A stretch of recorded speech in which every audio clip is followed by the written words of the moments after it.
Good morning, everyone. I invite you to rise in body or spirit and turn in the gray hymnal to number 118, This Little Light of Mine, hymn number 118.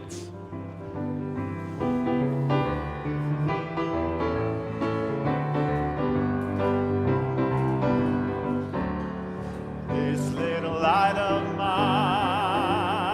I'm gonna let it shine. This little light of mine, I'm gonna let it shine. This little light of mine, I'm gonna let it shine. Let it shine, let it shine, let it shine.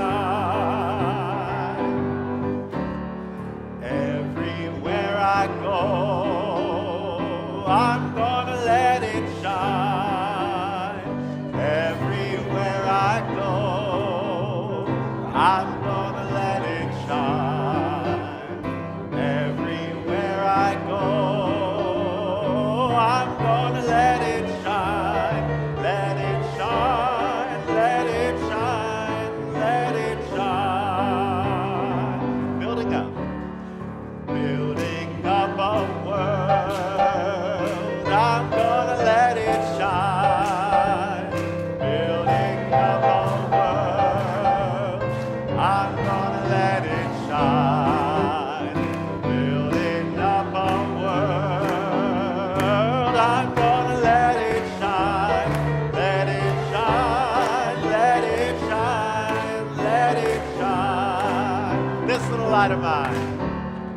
This little light of mine, I'm gonna let it shine.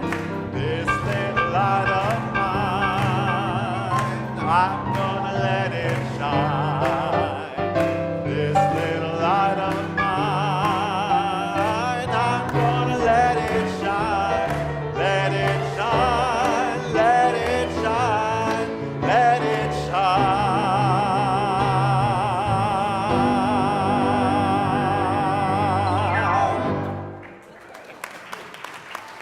Please have a seat, everyone.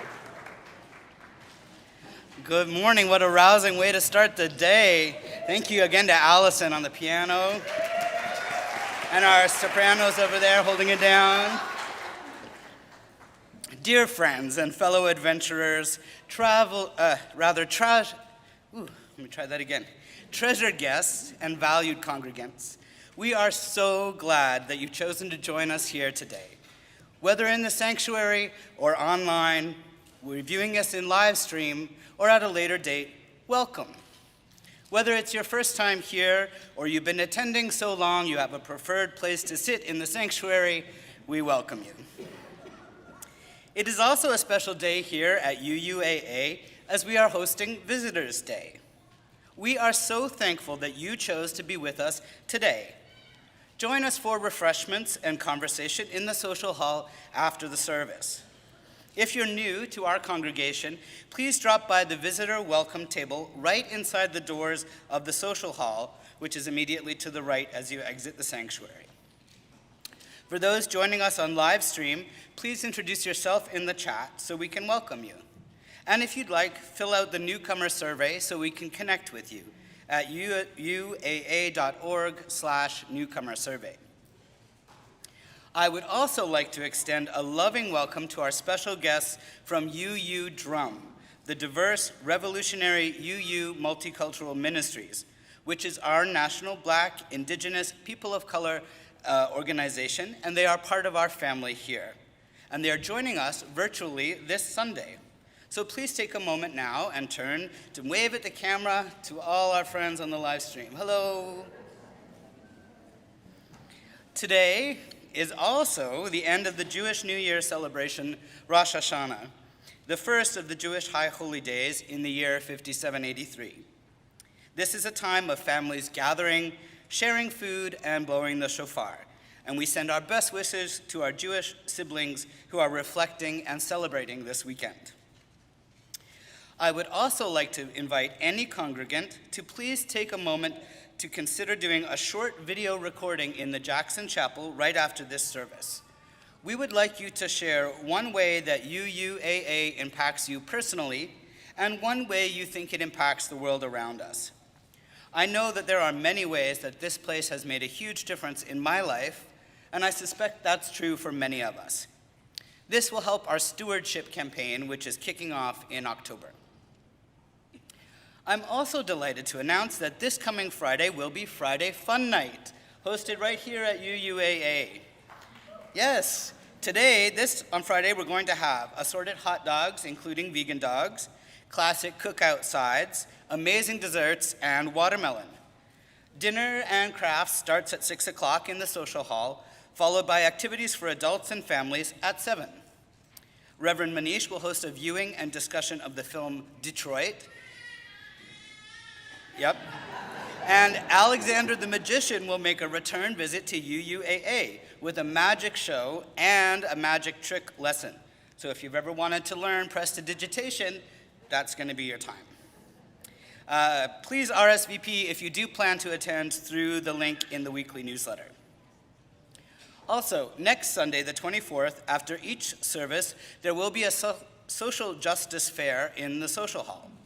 If you're new to UUAA, or if you've been wanting to meet more people across UUAA, this event is designed for you to learn about the activities of UUAA's many social justice groups and to talk with the folks who are involved in the work. UUAA's social justice has many forms, from providing safe and affordable housing, to improving the criminal justice system, to helping us excel as environmental stewards, and on and on. And now, as we settle in and prepare ourselves for the journey ahead, I encourage you to center yourself here in this moment with your fellow wanderers. Together, in the search for individual truths, while we actively support each other in our own adventures. Thank you.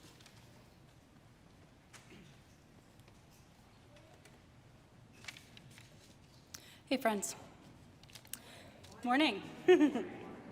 I am honored to be in community with you today, especially on Visitor Celebration Sunday. To our treasured guests and regular congregants as well, we're so thankful that you chose to be with us today. Please join us for refreshments and conversation, as Joe mentioned, in the social hall after the service. The newcomer welcome table is there to greet you. This Sunday, Reese Havlatka is going to join us in lighting the chalice this morning, so Reese, if you would come on up. The chalice is a uniting symbol for Unitarian Universalists across the world. As we light our chalice this morning, whether you're joining us in person here in Ann Arbor or tuning in online, we're reminded of our continued commitment to each other. If you're watching virtually, please share in the chat the words, "The chalice is lit in," with your location. In the spirit of community, let us join in these shared words as our chalice is lit. Thanks, Reese. We light this chalice for the light of truth.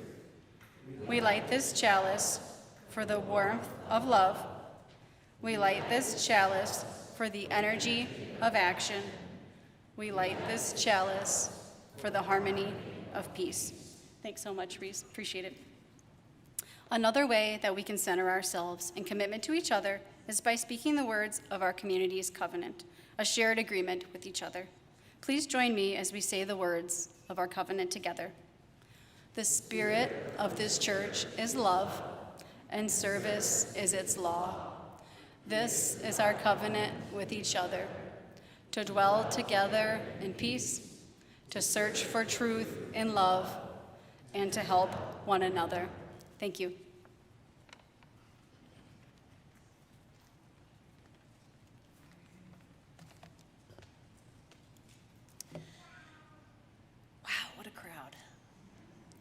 Can I assume that we have some Star Trek fans in the house today? Do I know what you use like? One of my favorite episodes of Star Trek: The Next Generation is when Worf accidentally breaches the space-time continuum and starts bouncing from one universe to another. 1 second, he's celebrating his champion standing in a Klingon battle tournament, and the next, he suddenly finds himself married to Deanna Troi. I think this was my introduction to the concept of the multiverse, or the many worlds theory. Does anyone know of this? It suggests that every time we make a decision, a new version of ourselves is created. And because we are constantly making choices all day, every day, some big and consequential, and some small and trivial, there are an infinite number of universes out there, and an infinite number of ourselves, living an infinite number of lives. Kind of mind-blowing, right? You can really go down a rabbit hole thinking about it. Most of our choices, the everyday ones, we don't spend a whole lot of time worrying about because they don't reflect on us in ways that really matter.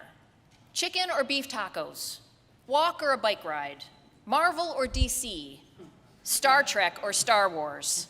Now, I know some people take that last one very seriously, but I think that we can all agree that the stakes aren't very high. But you know, there are times when we're asked to make choices that have real consequences for ourselves and for other people. Choices that matter. And how we make those choices, how we weigh our options, what we consider when we hit a fork in the road, it tells us a lot about ourselves. So I'm going to play a game called Which Door Will You Open? First, we have door number 1. If you open door number 1, you will receive $1 million. That's right, $1 million. No taxes, no payment plans, just cold, hard cash. And you're free to use the money any way you want. You can save it, you can spend it, you can invest it, you can give it away. It's totally up to you. And next we have door number 2. If you open door number 2, 2 of your neighbors, but not you, will each receive $1 million. And those lucky 2 are not allowed to give any of the money to you or your family. So which door do you open? Do you open door number 1, which makes you and only you an instant millionaire? Or do you open door number 2, which makes 2 of your neighbors millionaires? So I'm going to ask some people to raise their hands and give me an answer. But before you do, I want you to think about why. And I'm going to ask you to explain your reasoning. And I don't want you to feel apprehensive about answering door number 1, because I know that everyone wants to think, oh, I'd just give it away. But there's some real reasons why you might think, I'm the best person to spend this money. So, anybody, and I want to hear from kids too. Why?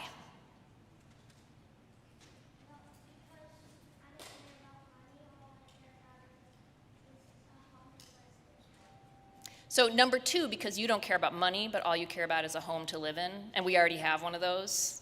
That's a good answer.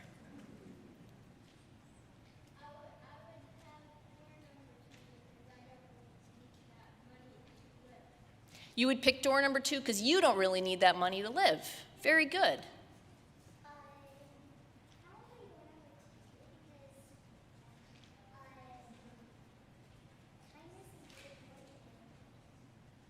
Door number 2, because kindness is very important. You could maybe save a life. That's true. Any other kids that have answers to this one? Any adults? Maybe 3 or 4 more? Why?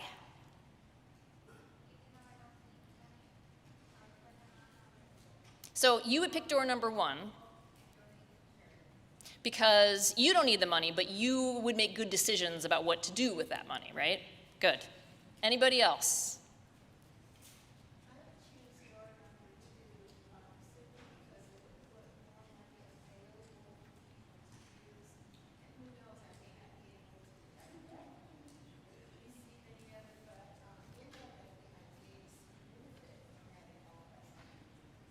Great, so door number 2, because that's more money that can go to help more people, and you may receive an indirect benefit. Even though your neighbor can't give it to you directly, let's say that they give it to charities in your neighborhood, and it improves the quality of life for everybody. So you could still benefit even if it's just indirectly. Anybody else? I would choose door 2 because I hate making sequences of decisions, and that would just be one decision. Ooh, I like that one.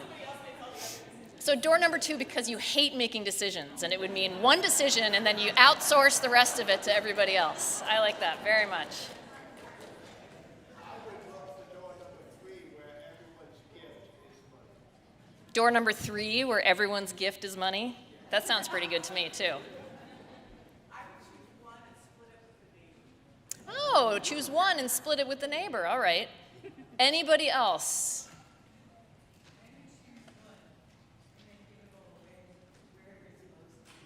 So you choose one and then give it all away. Because if the neighbors get it, there's no guarantee that they're going to do anything responsible with it, right? You can't control anything that they do. These are all excellent answers. Thank you for participating. So there are lots of sources of ethical guidance that might help us answer this question.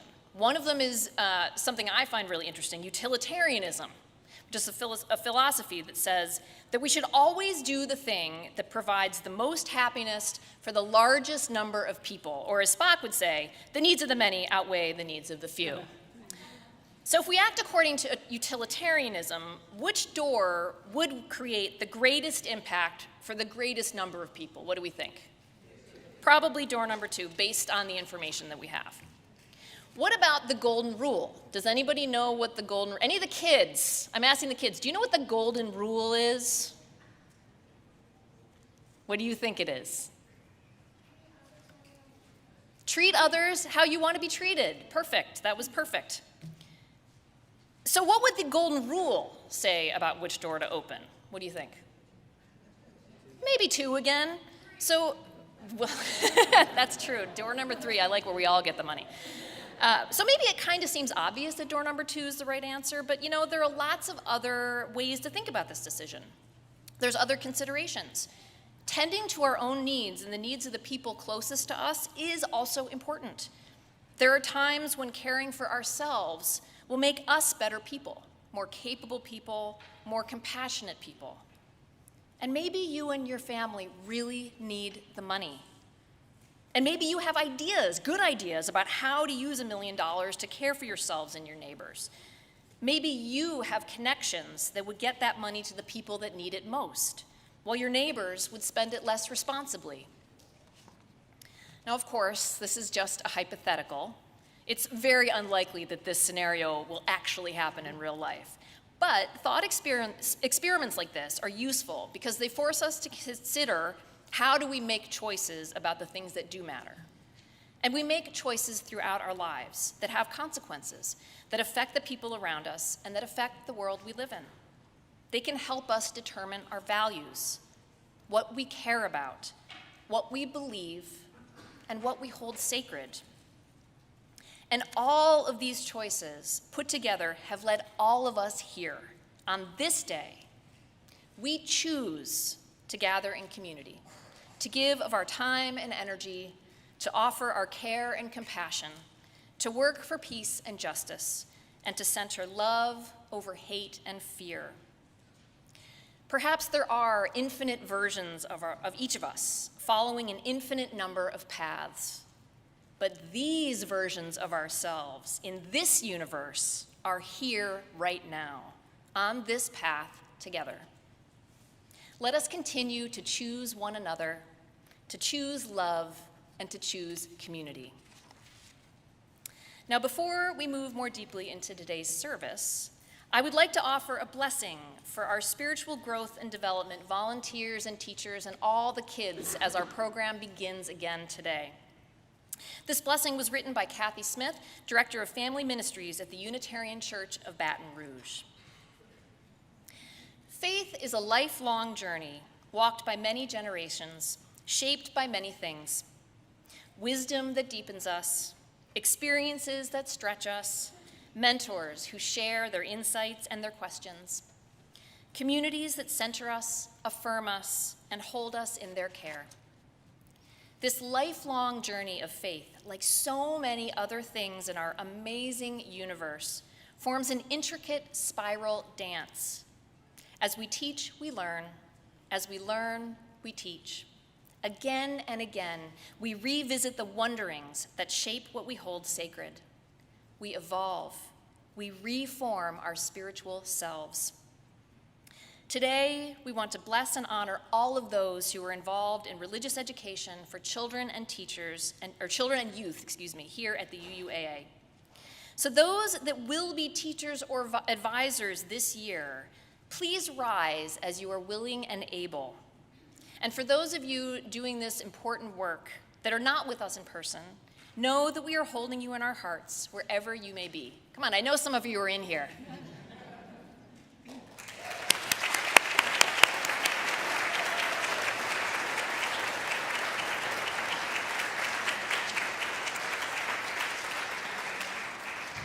Many more of our teachers are waiting the kids in their classrooms or already starting their lessons today. The time you will spend teaching, caring for, and being with the children and youth of this community is a special ministry to us all. We ask that you approach your time with them with deliberation and delight. Listen to them deeply, guide them compassionately, and show them by your example what it means to be Unitarian Universalist. This is a community of great wisdom and insight, strength and dedication. May you remember what you have learned from others in our community and share it with our children and youth. And to everyone in this space, because it really does take a village, will you nurture our children and youth with care and love? If you are willing, please answer, we will. We will. Thank you. And now is the time in our service when we sing our children to their programs. Kids, I'm asking you, please stay together and do not run ahead. I have distributed some little bubble wands to those of you sitting on the aisle and near the back and to some of the kids. So these bubbles represent our affection and good wishes for all of you as you embark on this new year of spiritual exploration. So as our young people walk down the aisles with their teachers, I invite you to blow bubbles as they pass, while the congregation sings with love and tenderness.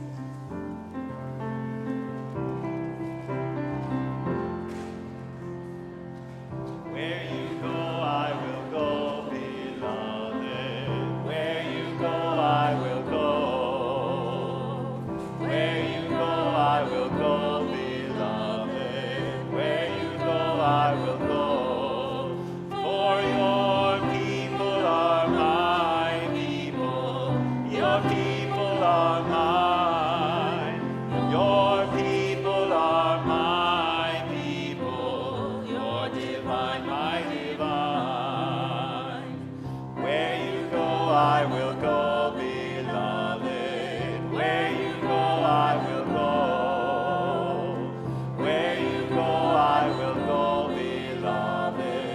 Where you go, I will go. For your people are my people. Your people are mine. Your people are my people. Your divine, my divine. For your people are my people. Your people are mine. Your people are my people. Your divine, my divine.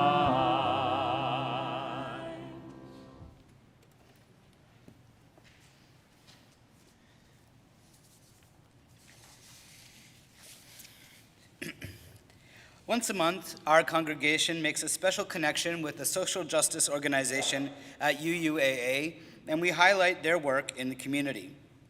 We do this to share information, resources, and inspiration. Today, I would like to welcome Donna Clark from the Restorative Justice Committee to share a little bit more about their work.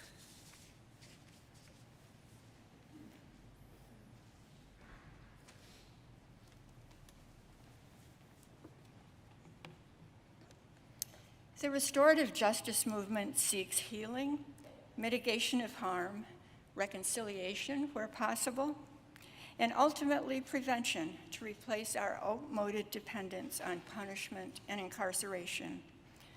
At the same time, we want to bring greater justice and compassion to people already living inside the carceral system. I was recruited during the first COVID winter to correspond with two women at Women's Huron Valley Correctional Facility, right here in our backyard. Members of the committee had been meeting supportively with women in person, but COVID shut that down. They wanted to offer more connection and support during the pandemic, and the Pen Pal Project was one response.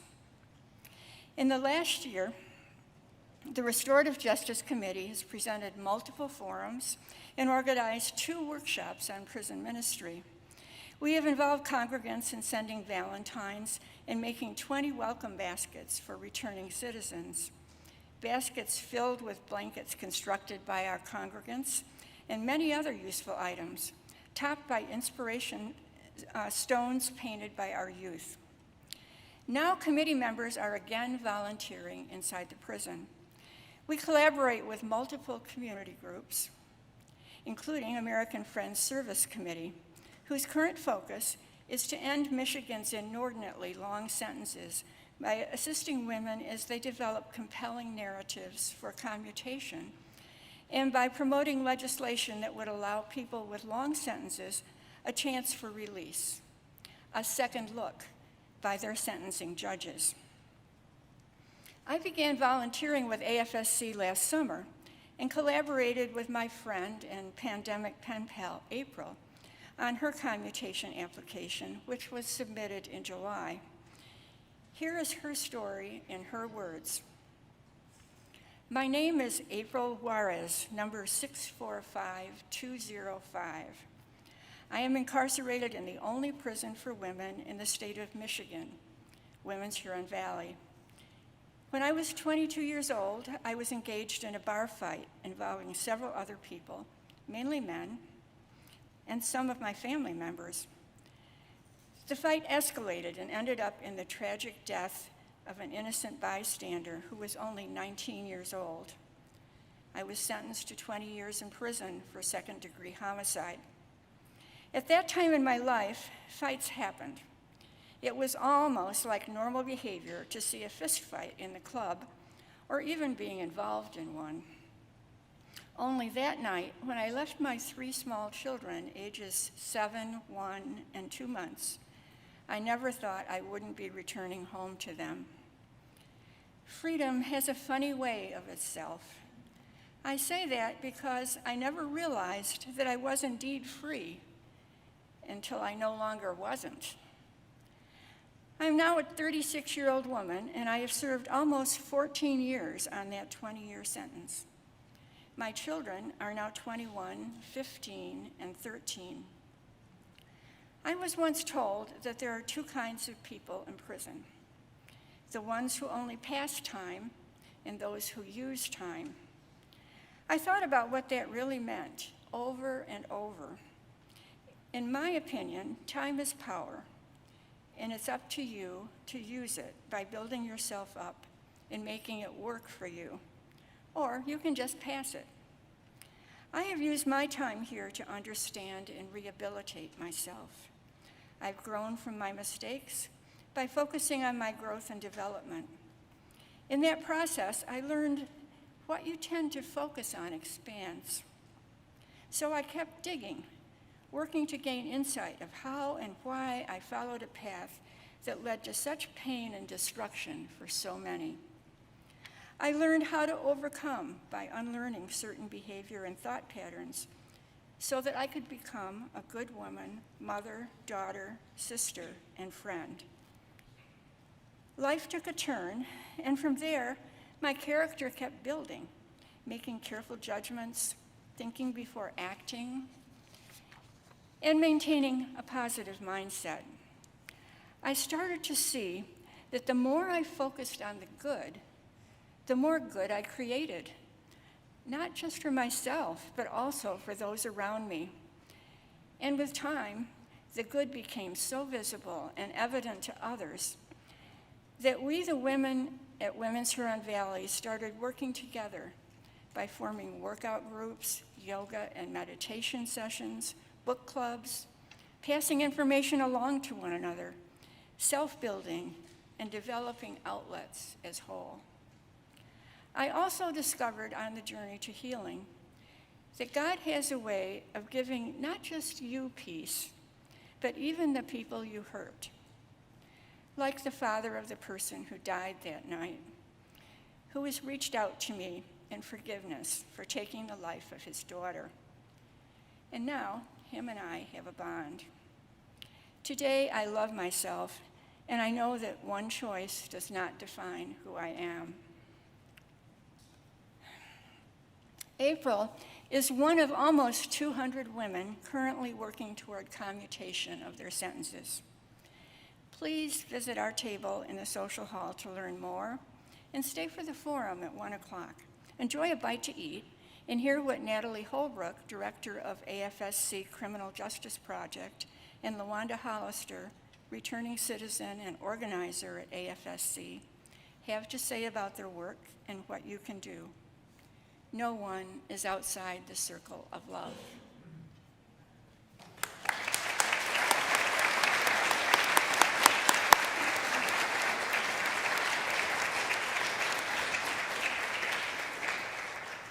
Thank you, Donna. Today, I'd like to remind you that the work of our congregation extends far beyond the boundaries of this sanctuary, this city, the state, and even the country. Through the myriad of ways we connect with each other, we lend a hand in the ways we know how. An ear for listening, a shoulder to share the burden, hands to do the work, brains and hearts to think and feel into solutions, and dollars to share to ease the load, uplift those in need, and plan for the future. At this moment, I'd like to ask you to consider what you can give to UUAA, Ann Arbor, Michigan, and beyond. In a moment, the ushers will come round with the baskets. You can leave your cash or check in the basket, or you can go to uuaa.org/giving to gift online, or you can text UUAA to 73256. The offering will now be generously given and received.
I'd like to invite the ushers forward, and as they're coming forward, I'd like to invite the congregation to rise in body and spirit.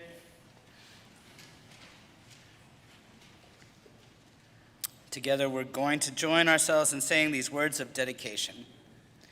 To the work of this congregation, which is weaving a tapestry of love and action, we dedicate our lives and these our offerings. Would you please join me in turning in the gray hymnal to number 374, where you'll find the words, "For since what we choose is what we are." Number 374 in the gray hymnal.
Good afternoon.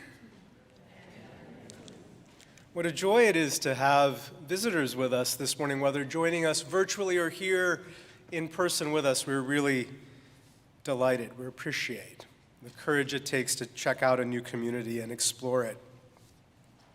Knowing that we'd be greeting a variety of visitors this Sunday, it got me remembering the path that many of us have taken in finding our ways here to Unitarian Universalism.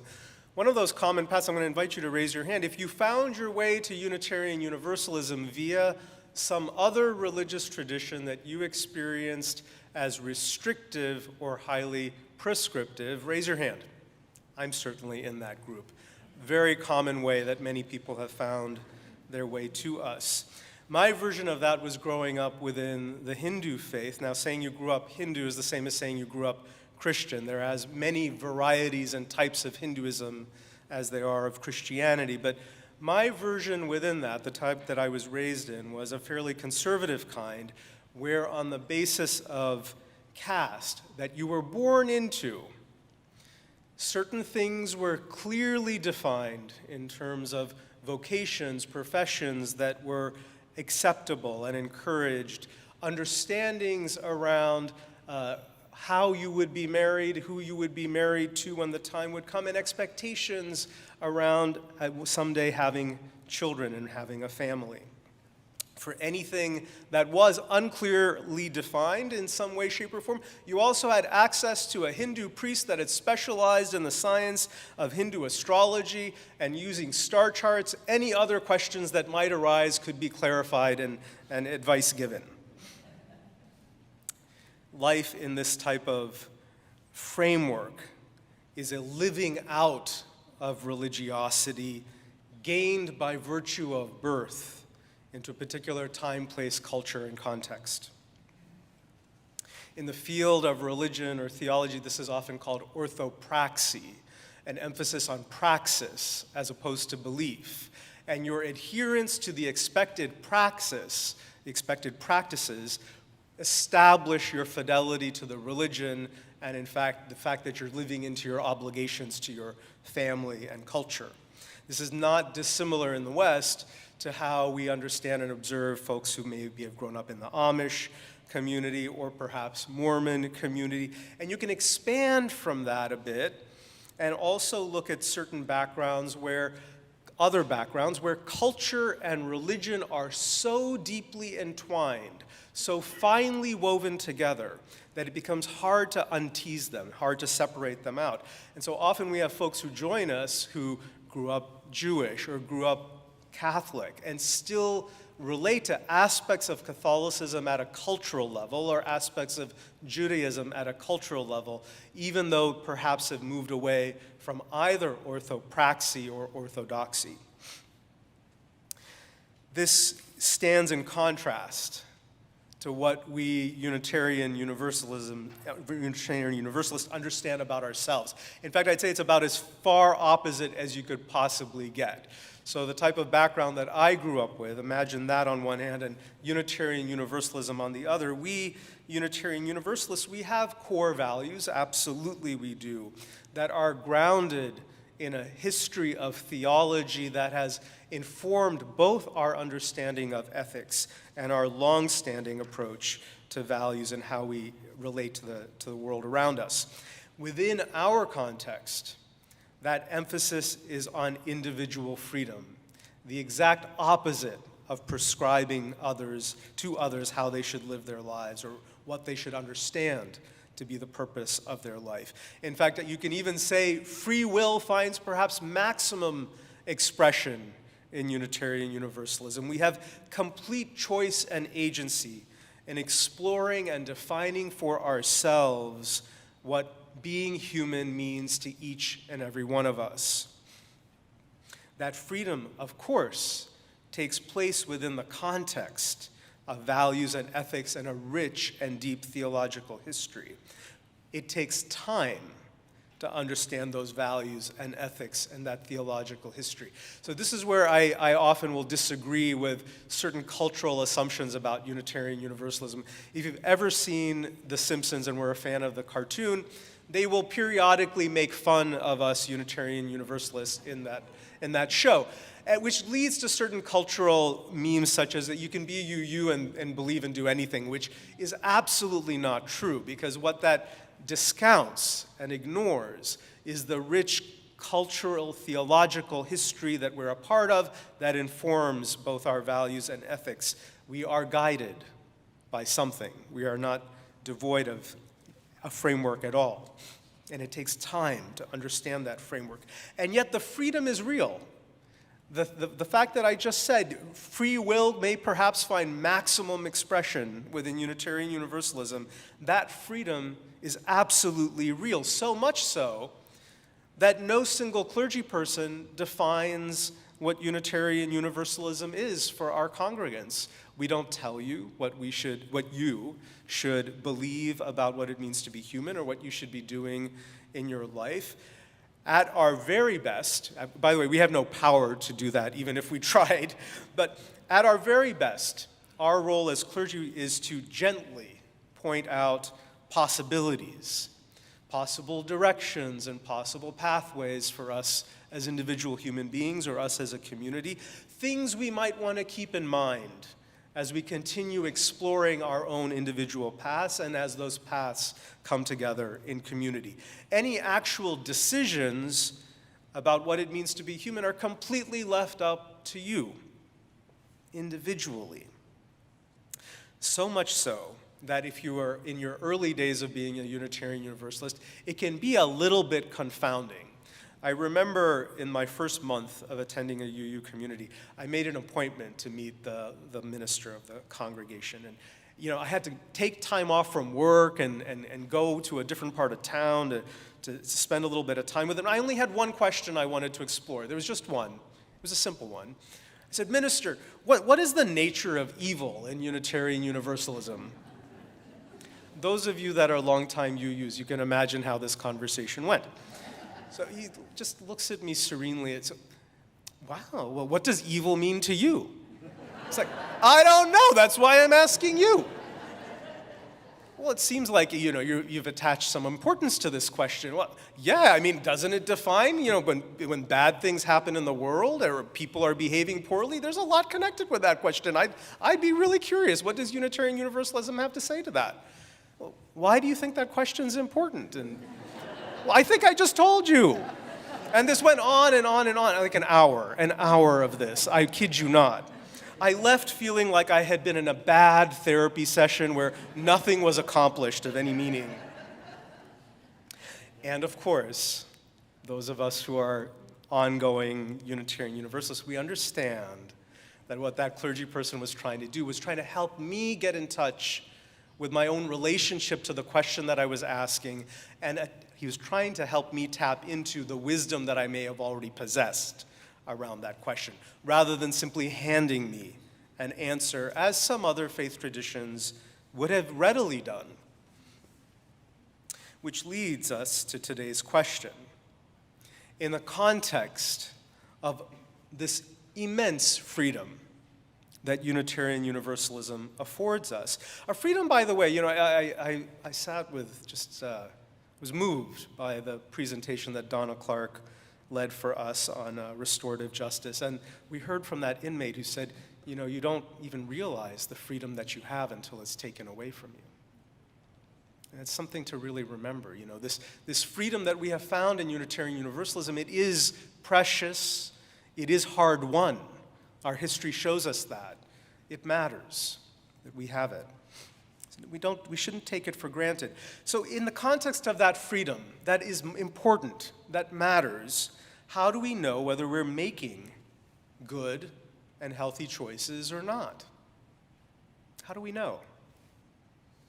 Now, into that wondering came a professor that I got acquainted with over the course of this summer through a podcast that I've shared with you all before, NPR's Hidden Brain podcast, which I truly have become a fan.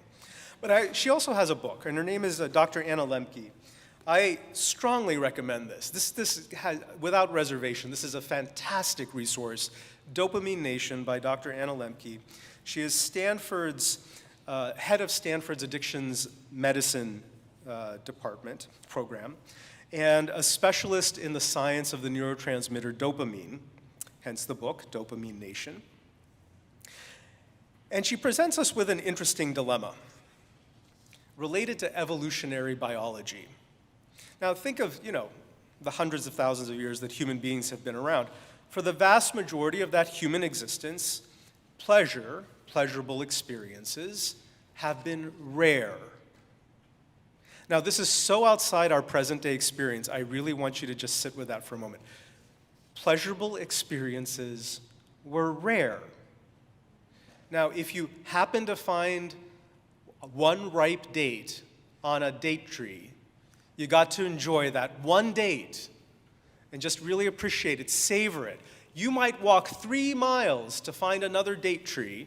There may not be any ripe dates on it at all. You may have to walk another 3 miles. Maybe you get one more date. And so it's not like walking into Whole Foods and buying a container, the whole 1-pound container of dates that any of us can currently do. We had to work hard. We had to work hard for the pleasurable experiences, and they were rare. And this has been true for the vast majority of human existence. As such, in that context, it's been within a relatively short amount of time that 2 things have happened. Our access to leisure time, we don't have to work as hard. We have more leisure time at our disposal. The other thing that has happened that has increased is our access to pleasurable activities or substances. We have a vast ability to access pleasurable activities or substances. It's quite unprecedented, actually. So take, for example, I'm making up a 24-hour time period and contort it to fit your life. It could be, if it was a work day, that maybe something didn't quite happen in a good way in your work setting. And if it wasn't a work day, in your home life, in conversations with family or friends or beloveds, something went wrong, something not great happened. Now, I am not talking about an experience of somebody going through acute depression or acute anxiety. I'm simply talking about every day you're running into hiccups, something that didn't feel great, a typical routine experience in our human lives. So you've had this typical routine experience. Let's say it's a work day, you leave the office setting.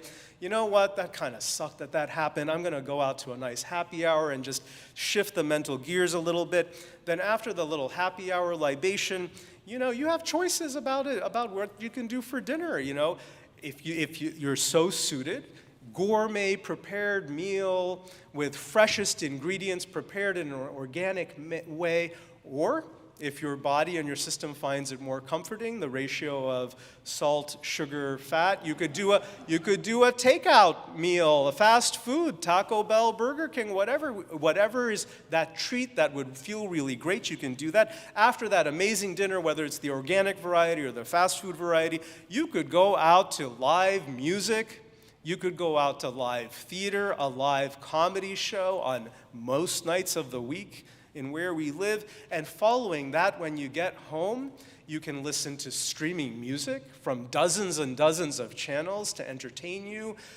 You can choose from streaming or satellite or cable TV, hundreds of channels to choose from. You can keep clicking through until you find exactly the thing that's going to entertain you. Once you are done being present to that, you can take, if you're still a little bit preoccupied about the thing that didn't feel great, you can take an Ambien or a gummy to help you fall asleep.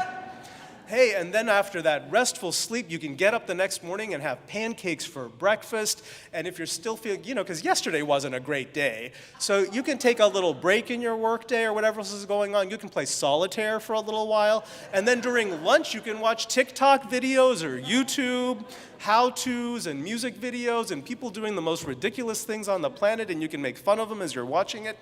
And then you get to the end of the day and you can repeat. This is unprecedented in the history of humanity. We take it for granted that this is life.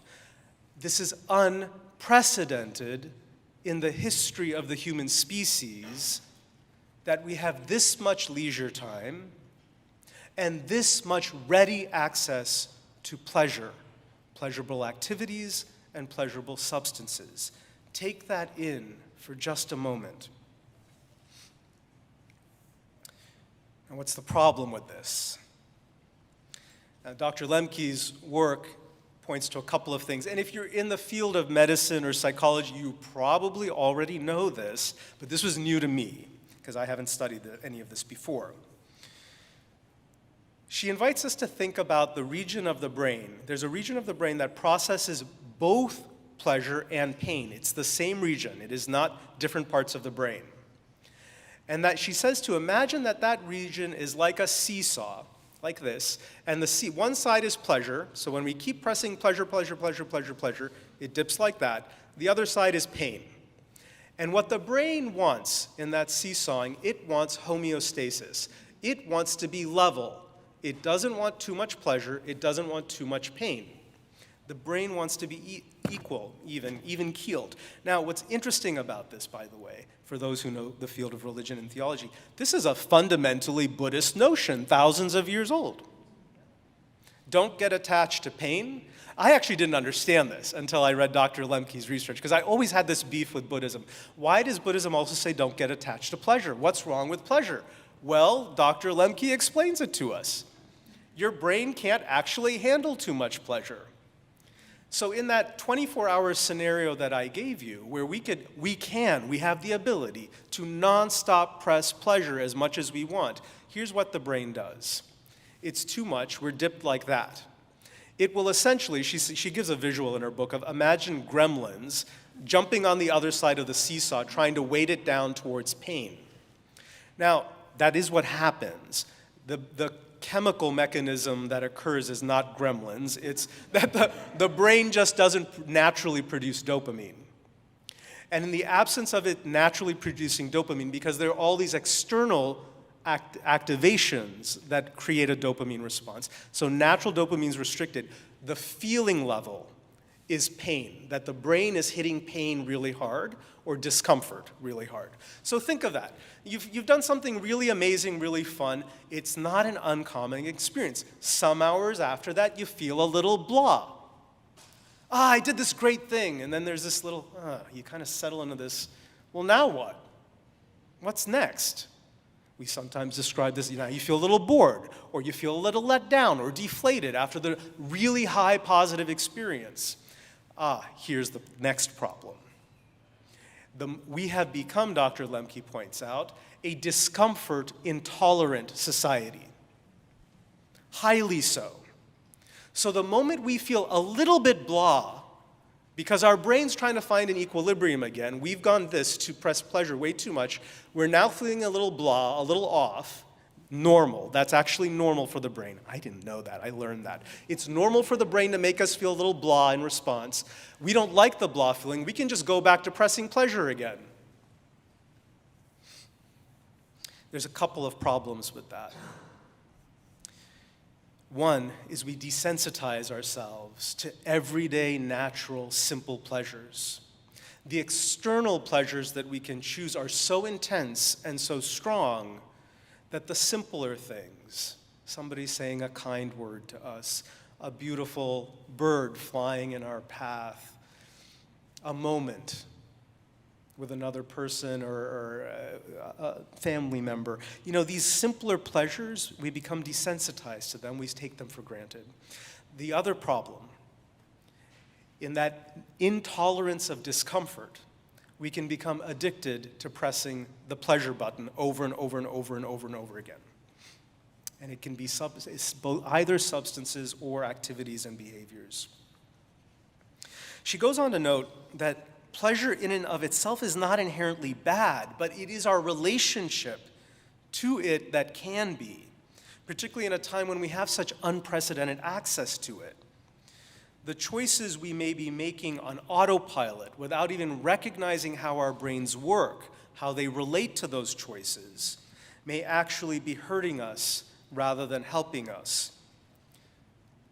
So what do we do? In the midst of this immense freedom that we are afforded, what choices do we make? We'll return to that in just a minute. I invite you to return again in the gray hymnal to the words found in number 374, number 374.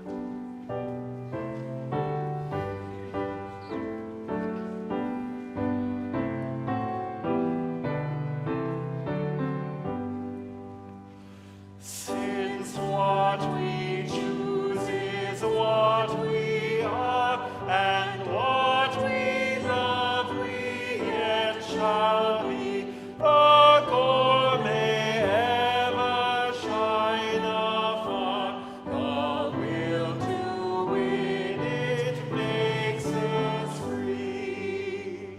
Since what we choose is what we choose is what we are, and what we love we yet shall be.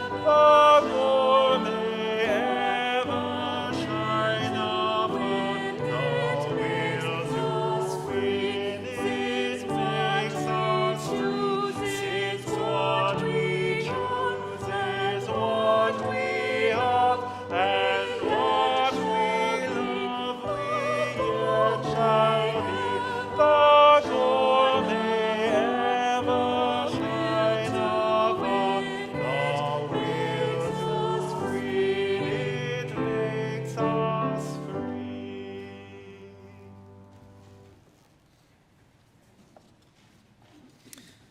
The power of our freedom.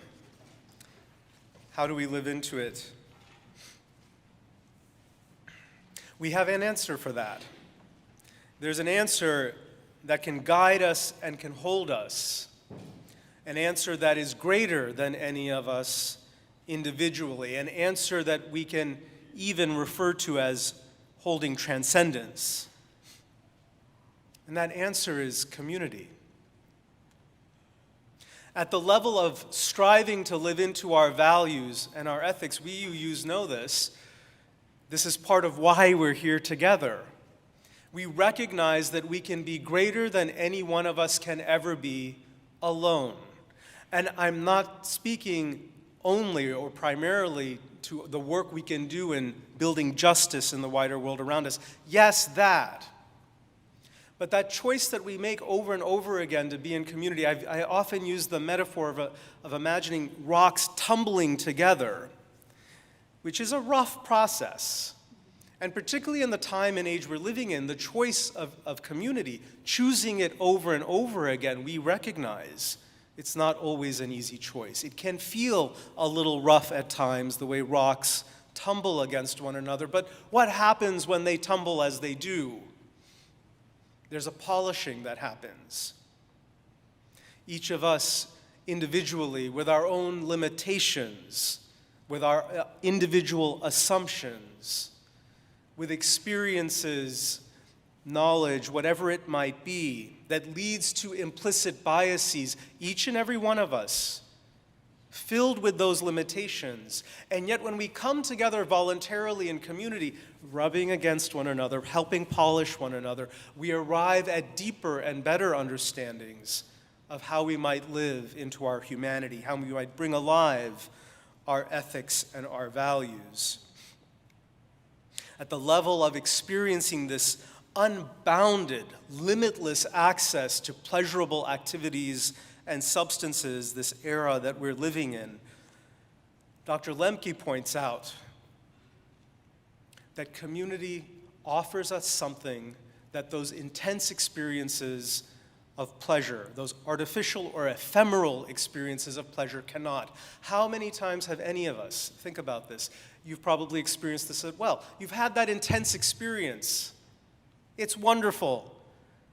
And yet on some level, you feel there's just a little bit of an emptiness, a little bit of a hollowness.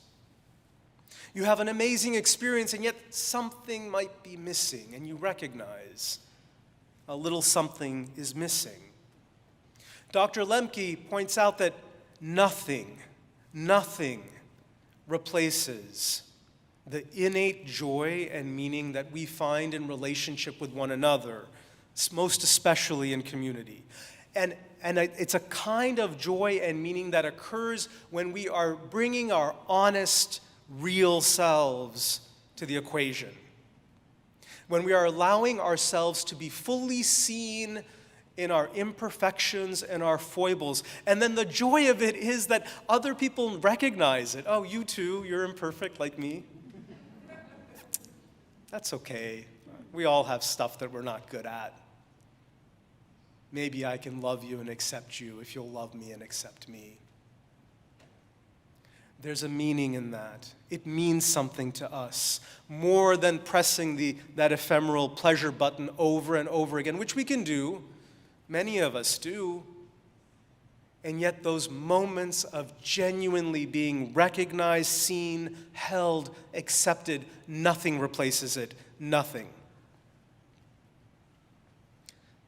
It brings us great joy when we find those connections. This is the power of what we human beings can live into. It's how we can give expression to the love and wisdom that resides within each of us individually. It is intentionally through and with others. And it is through that companionship that we find with others that the spark of love and wisdom inside each and every one of us can co-mingle with that of others, producing and releasing harmonies that are much greater than any one of us could ever sing alone. May that wisdom, the knowledge of why this matters, this commitment that we make over and over again, week after week, may it continue to hold you and guide you. May you remember how deep it is and why it matters. I invite you to rise in body or spirit and turn in the gray hymnal to number 368. And in keeping with the spirit of choice, you may choose either the bass line or the melody of hymn number 368. Now let us sing, though we'll all start together with this bass line, number 368.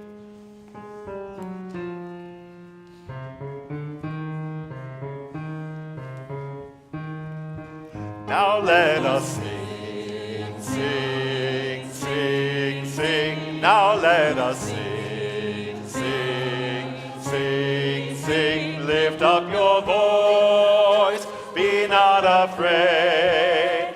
Now let us sing to the power of the faith within. Now let us sing to the power of the faith within.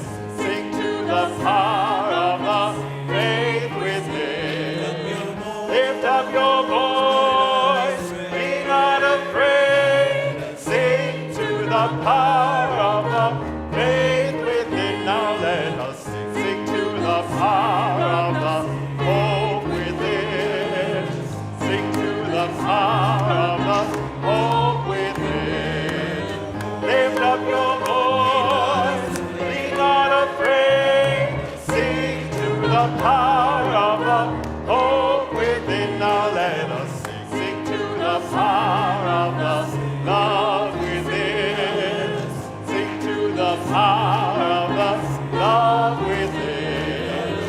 Lift up your voice, be not afraid.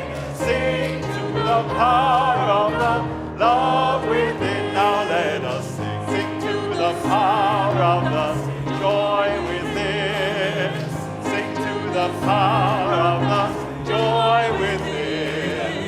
Lift up your voice, be not afraid. Sing to the power of the joy within. Beloved, hold that joy in your hearts.